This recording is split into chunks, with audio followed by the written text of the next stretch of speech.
इस बारी में 2 लड़की है, 2 जवान लड़की, मल्लिका और दीपा। मल्लिका, दीपा। खूब सुंदर नाम है। सुंदर भी है, जवानी भी है। তাহলে তো ওদেরকে ভালো করে দেখতে হয়।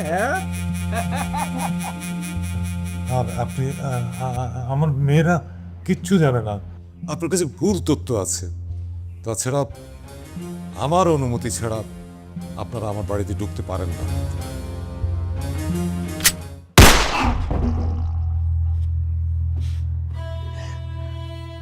দীপা ওরা মনে হয় বাবাকে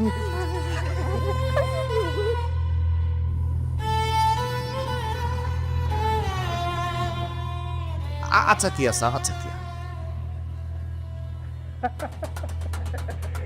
মরা মানুষের কাছ থেকে অনুমতি কেমনে নেব? नहीं लगता सर, नहीं लगता। अब अंदर में जाइए सर।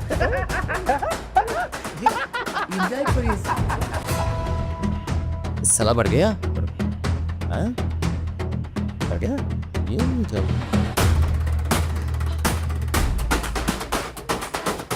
खूबसूरत लड़की है।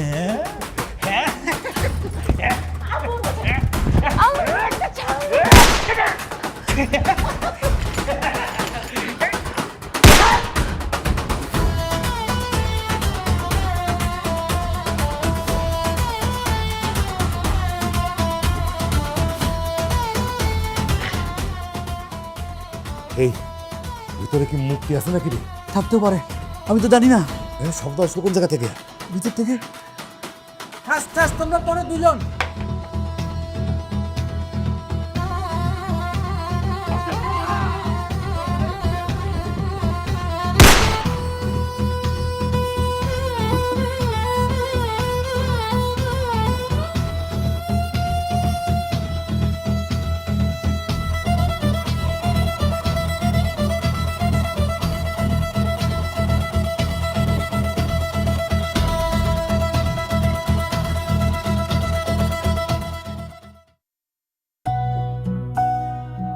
দাদু ভাই, দেশ স্বাধীনের পরে দাদা ভাই কি তোমার জন্য নতুন সূর্য নিয়ে এসেছিল হাতে করে?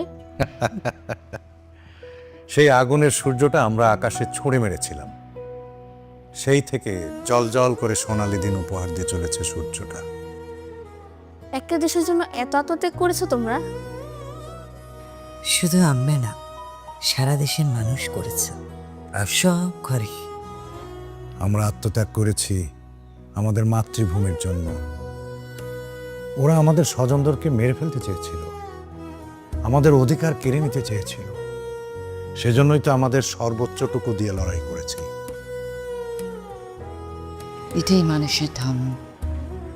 যখনই মানবতার উপরে হামলা হবে, দেশের মানুষের অধিকার কেড়ে নেওয়া হবে, মাতৃর খুন্দ করে হামলা করা হবে, তখনই সে দেশের তরুণ এটা সর্বোচ্চ শাস্তি।